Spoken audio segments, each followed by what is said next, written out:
J'ai une question importante à te poser. Vraiment. Réfléchis bien quand je vais te la poser, tout de suite. Que se passe-t-il quand tu t'exprimes? Que se passe-t-il quand tu parles? Est-ce que les gens sont vraiment influencés par ce que tu dis? Au-delà de te comprendre et tout, est-ce que les gens sont vraiment influencés par ce que tu dis? Est-ce que tes mots ont un impact sur leur esprit? Est-ce que tes mots peuvent les conduire à agir autrement? Ou est-ce que finalement, c'est comme tes mots sont un peu fantomatiques, sans réel impact réel? Et le fait est que pour la grande, j'allais dire la quasi-totalité en fait de la population, c'est le cas. La plupart des gens ne savent pas ce que c'est d'avoir de l'influence par les mots, par le langage. Ils ne maîtrisent pas le pouvoir des mots. C'est pour ça que dans cette vidéo, je vais vraiment t'apprendre, t'enseigner quelles sont les 4 compétences que tu dois maîtriser si tu veux avoir cette compétence-là, ce savoir d'influencer les gens, ce savoir de convaincre les gens, de les faire adhérer à tes idées, à ta vision, qu'ils comprennent ce que tu dis, mais au-delà, qu'ils se disent « j'ai envie de suivre cette personne ». Donc je précise que cette vidéo est le niveau 4 de la pyramide des niveaux d'expression et elle fait partie d'une série justement qui présente tous les niveaux d'expression du premier niveau le plus basique au niveau le plus avancé et sur 5 niveaux, nous sommes aujourd'hui au niveau 4 qui est le niveau d'impact. Donc on est parti.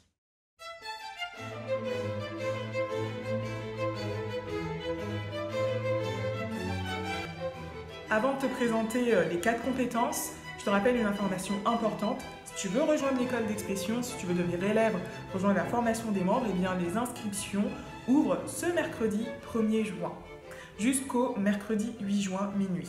Donc, si tu veux nous rejoindre, n'hésite pas à t'inscrire à l'essai gratuit. Le lien est dans la barre d'infos. Tu pourras consulter tous les contenus de la formation pour voir si elle est tout simplement faite pour toi. L'objectif, c'est que tu sois motivé, que tu comprennes vraiment ce que la formation peut t'apporter et que tu nous rejoignes prêt à bosser et à progresser pour mieux t'exprimer. Donc, j'espère t'accueillir dans la promo été 2022. Et on passe maintenant à la vidéo du jour. Alors, je te rappelle que la marque de fabrique de cette chaîne, c'est toujours illustrer les compétences plus théoriques que je vais te donner par des exemples de la vie en concret, vraiment concret, factuel, pour que tu puisses visualiser vraiment ce que ça donne au quotidien d'influencer les gens par les mots. Donc, la première compétence, elle est vraiment liée au titre de cette vidéo, c'est de construire un discours qui va être convaincant et persuasif. Les deux sont importants et les deux sont à distinguer. J'espère que tu connais la différence entre les deux. Si tu ne la connais pas, écoute vraiment très attentivement ce que je vais te dire. L'objectif, c'est de devenir un pédagogue et un pédagogue efficace. Un pédagogue qui va mobiliser l'ensemble de l'humain, l'ensemble de notre esprit, l'ensemble de notre personne. Il faut distinguer 2 choses quand on s'exprime et quand on parle d'être humain, majoritairement. Il faut distinguer la raison et le sentiment, pour prendre des termes très 18e siècle. On va dire en tout cas la pensée, la raison, ce qui est lié à la réflexion, et d'un autre côté, ce qui est lié à l'émotionnel, ce qui est lié plus à la vitalité, pas forcément l'irrationnel, mais l'émotionnel, ce qui est lié aux émotions. Et c'est très important parce qu'il ne faut pas pencher trop d'un côté ou trop de l'autre. Si on est trop dans l'intellect, on va peut-être avoir des arguments efficaces pour convaincre, pour faire adhérer les gens à notre vision, mais ça va manquer de chair, ça va manquer d'humanité, ce sera froid comme un robot. Et on ne veut pas de ça parce que trop d'intellect est généralement ennuyeux. Et de l'autre côté, si on n'est que dans l'émotion, généralement ça va manquer de rigueur en fait, ça manquera de sérieux. On n'aura pas du factuel, on n'aura pas de la logique.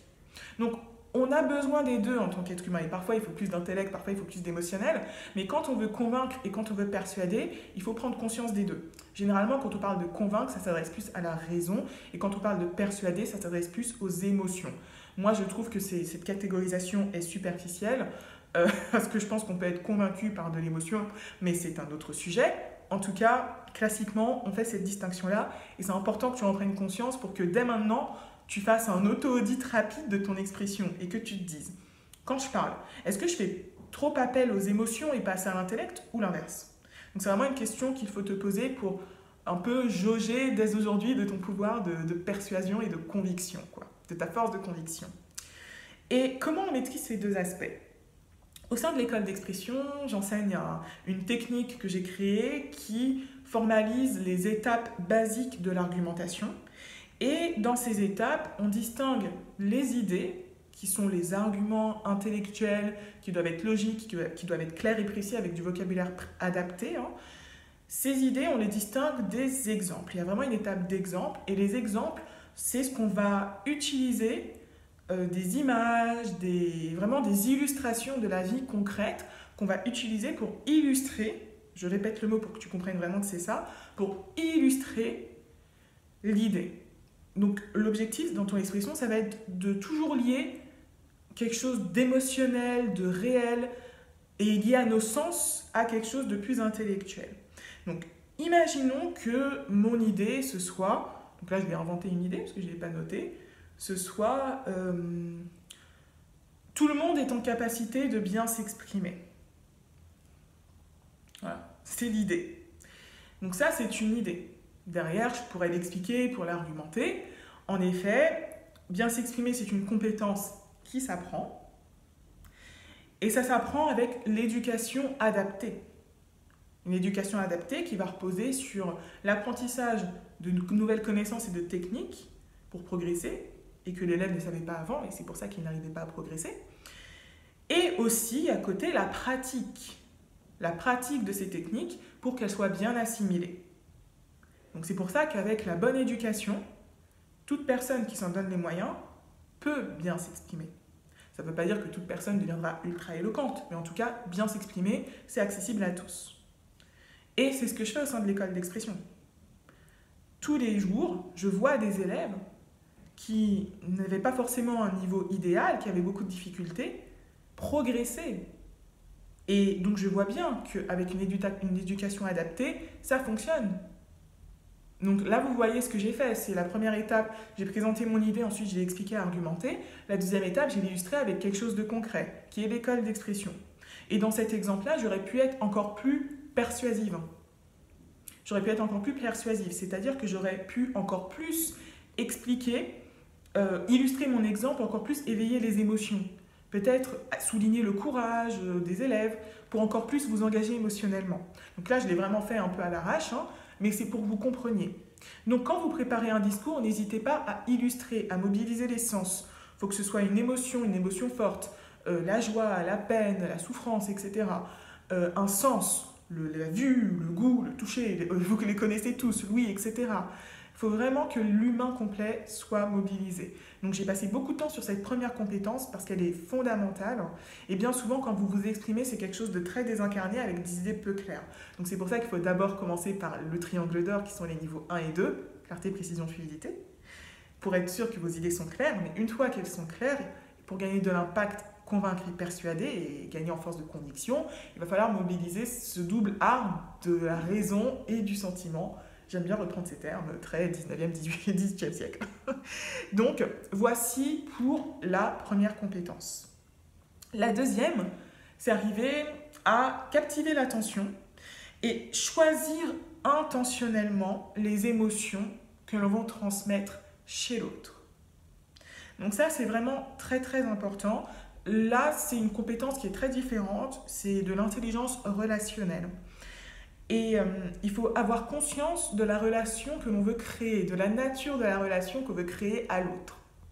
Quand vous faites un discours, par exemple, là je suis en train de faire une vidéo YouTube, j'ai conscience de la nature de la relation qu'on est en train de créer. Je suis prof, donc c'est une relation d'apprentissage. Ce n'est pas une relation principalement de divertissement.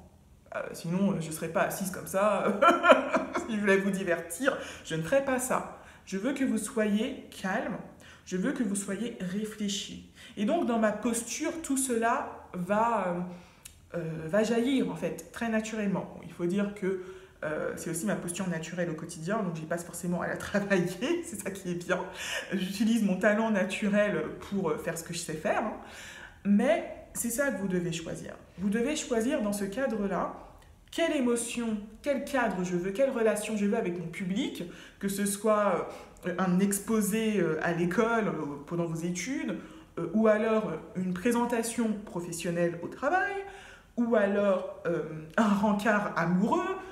Soyez conscient de la nature de la relation que vous voulez créer et mettez des mots sur l'état dans lequel vous voulez que votre public soit quand il est avec vous. C'est ce que je vous ai dit, moi j'ai envie que vous soyez calme, que vous soyez réfléchi, que vous soyez posé. Parce que c'est cette posture-là qui aide à l'apprentissage, à l'assimilation de nouvelles notions. Parce que c'est quand même complexe finalement tout ce que je vous dis. Je vous donne pas mal d'informations. Donc si votre attention part dans tous les sens, vous n'allez rien retenir du tout. Donc c'est vraiment important de développer ce sens de l'intention. De quand vous parlez, quand vous vous exprimez, à l'écrit ou à l'oral. À l'écrit ça fonctionne aussi. Vous savez pourquoi vous le faites, quelle est votre intention, quelle relation vous voulez créer avec votre audience, votre public, votre lecteur. Et vous allez adapter votre posture. Donc, je vais vous donner un exemple de chef d'entreprise qui a une réunion le lundi matin, voilà, à 9 h, face à son équipe. Premier cas, son équipe est démotivée face aux objectifs. Et donc, il va prendre une posture pour inspirer de la confiance et de l'énergie, pour les remotiver. Et donc, ça va être une posture qui va être beaucoup plus dynamique, avec une voix beaucoup plus forte, beaucoup plus dynamique, beaucoup plus joyeuse peut-être. Dans les mots aussi, dans le vocabulaire, on va aussi adapter le discours, pas seulement la posture. À l'inverse, même chef d'entreprise, même équipe, mais le problème de l'équipe, c'est qu'il y a beaucoup de conflits entre les collaborateurs, il y a des ragots ou autres. Et donc là, peut-être que le chef, il aura plus une posture d'apaisement. Parce qu'il y a des objectifs à atteindre quand même. Donc, il aura une posture d'apaisement. Et donc, dans cette posture d'apaisement, elle va se voir par une voix peut-être plus douce. Quand on veut motiver, on est plus dans une voie dynamique. On est plus c'est nous, on doit incarner l'énergie qu'on veut que les autres aient. Quand on est dans une posture d'apaisement, vous voyez, tout d'un coup, on a une énergie plus calme. On a une énergie plus douce. Donc, c'est important de développer cet art-là, de savoir calmer, de savoir s'adapter en fait au public. De savoir calmer quand il faut calmer, de savoir dynamiser quand il faut dynamiser. Et c'est très compliqué parce que bien souvent, on est bloqué dans une personnalité expressive particulière. La prochaine vidéo, donc le niveau 5, on va parler de charisme notamment. Et je vais pouvoir préciser ce que j'entends par là. Donc la vidéo arrive bientôt dans quelques jours, donc n'hésitez pas à bien vous abonner à ma chaîne pour être averti et pourquoi pas activer les cloches, là, les notifications en cliquant sur la cloche, je veux dire. Mais c'est vraiment important de développer cette capacité-là parce que sinon, vous n'aurez pas d'impact. Vous ne pouvez pas, à des gens qui sont déprimés, qui sont en conflit, vous ne pouvez pas parler en mode dynamique. Ce n'est pas adapté au contexte. Donc, deuxième compétence, c'est savoir s'adapter, intelligence relationnelle. La troisième compétence, c'est de développer une communication stratégique. Ça, c'est vraiment très important. Une communication stratégique et intentionnelle, qui est adaptée au contexte, au public. C'est en lien avec ce que j'ai dit tout à l'heure, mais on va beaucoup plus loin. Ce n'est pas juste la nature de la relation. Là, c'est ce qui va vous aider à choisir les bonnes informations, à bien préparer votre discours. C'est bien beau de vouloir convaincre, mais est-ce que vous apportez des arguments que la personne n'a pas?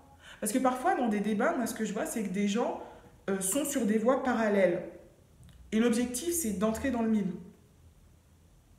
Imaginons une personne qui n'est pas sûre d'arriver à bien s'exprimer. Elle dit « non mais moi ça va être compliqué » ou autre.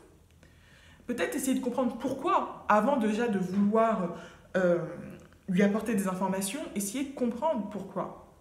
Pourquoi elle pense ça. Et après, elle va peut-être se dire « non mais… » Après, en ayant son retour, vous allez peut-être vous rendre compte que son blocage, c'est qu'elle dit ne pas avoir de temps. Et si vous n'aviez pas cette information, vous lui aurez donné des exemples de personnes qui ont beaucoup travaillé pour mieux s'exprimer, mais ce n'est pas en lien avec son blocage à elle qui est le manque de temps. Et donc, si c'est le manque de temps, tu lui dis, et moi c'est ce que je dis aux élèves, aux membres de l'école, à partir de 4 heures par mois, tu peux commencer à progresser si tu fais ça sur plusieurs mois. 4 heures par mois, c'est 2 cours par mois. Je suis sûre que tu as 4 heures dans le mois. Si bien t'exprimer, c'est important.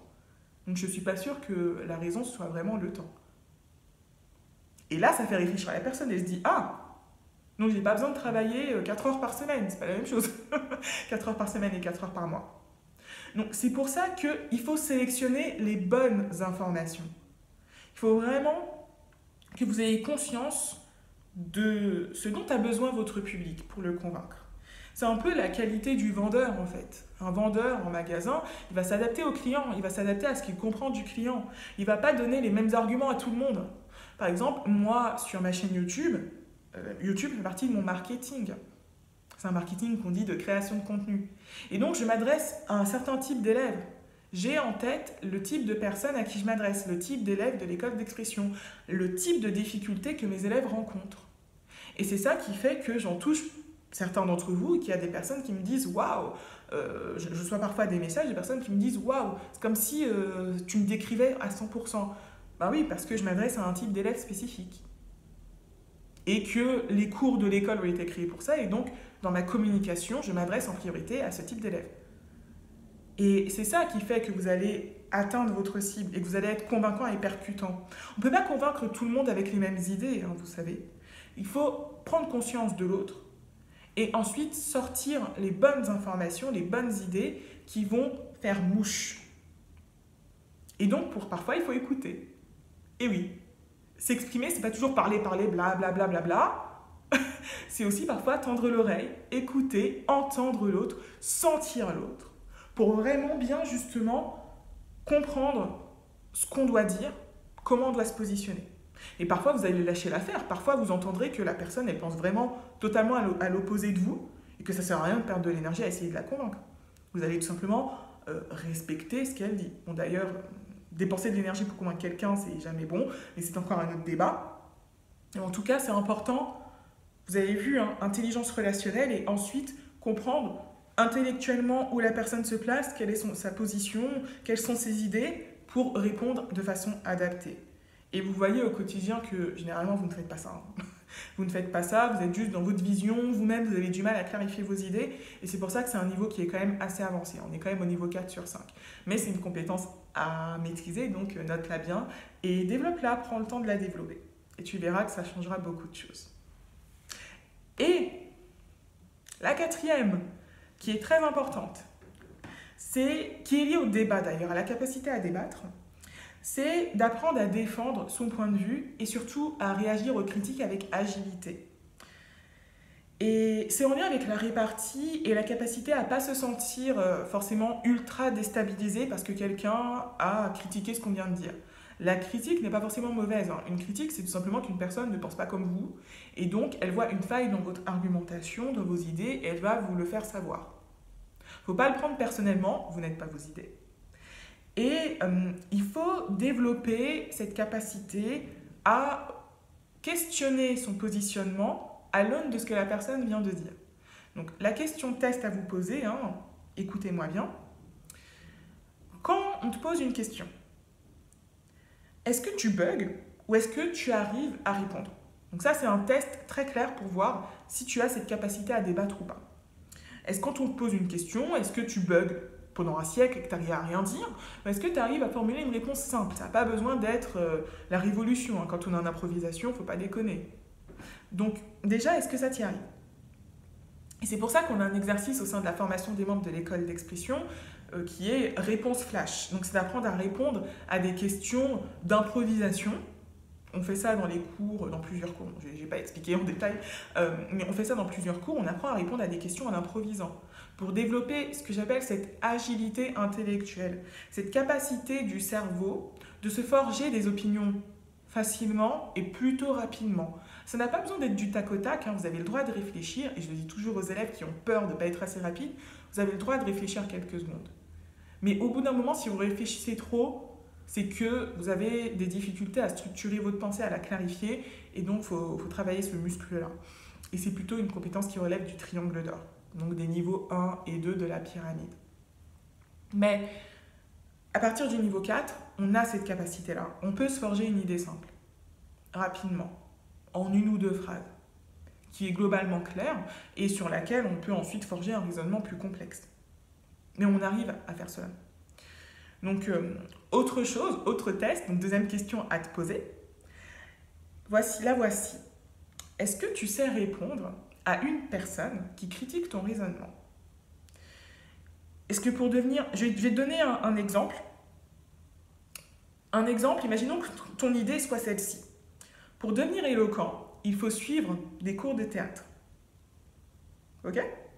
Donc maintenant, voici la critique que je pourrais te formuler. C'est vrai que le théâtre est utile, mais c'est pas du tout la meilleure discipline pour bien s'exprimer. En fait, l'expression, elle dépend surtout de notre niveau de langage et de notre capacité à penser, à structurer nos idées. Donc, dans un cours de théâtre, on n'apprend pas cela. On apprend plein de choses intéressantes, mais on n'apprend pas cela. Donc pour moi, le théâtre n'est pas obligatoire pour devenir éloquent, pas du tout. La base, c'est notre pensée, ce sont nos idées. Voilà, c'est en partie ce que je pense, mais je caricature pour l'exercice. Et donc, face à ça, est-ce que tu arrives à répondre? Est-ce que tu arrives à la fois à comprendre l'idée de l'autre et à te dire, moi, qu'est-ce que je pense? Est-ce que ça me conduit à réévaluer mon idée? Ou est-ce que, et pourquoi je réévalue mon idée? Et ça, c'est ce que tu peux répondre. Ou alors, est-ce que non, tu penses toujours que malgré l'idée de l'autre qui vient de t'être présentée, tu penses toujours que le théâtre est essentiel pour devenir éloquent? Et si tu le penses toujours, pourquoi? Et c'est ça que tu vas répondre. Donc, est-ce que, face à une critique, un type d'échange là que j'ai créé un peu de façon factice, est-ce que tu arrives à répondre, tu arrives à te repositionner? Donc ça, c'est une capacité à développer. Et c'est ça qui fait que parfois, vous n'arrivez pas à débattre. Parce que vous-même, vous ne savez pas quoi penser. Il faut développer votre agilité intellectuelle. C'est vraiment très important. Vous savez que quand on débat, c'est rarement « il a raison, il a tort ». C'est plutôt « je suis d'accord avec cette personne, je ne suis pas d'accord ». Parce que vous avez tous deux des prémices, des fondements, des valeurs, des visions du monde différentes. Et de ces visions du monde découlent en fait des positions, des idées différentes, des jugements différents. Donc arrêtez de vous dire il a raison, il a tort, c'est pas ça la vie au quotidien, c'est pas je pense que l'eau bout à 100 degrés et non je ne pense pas que l'eau bout à 100 degrés. Quand on débat, c'est pas du scientifique, c'est généralement des jugements, des idées. Donc c'est pas il a raison, il a tort, c'est qu'est-ce que je pense, est-ce que je suis plutôt d'accord, pas d'accord, partiellement, entièrement.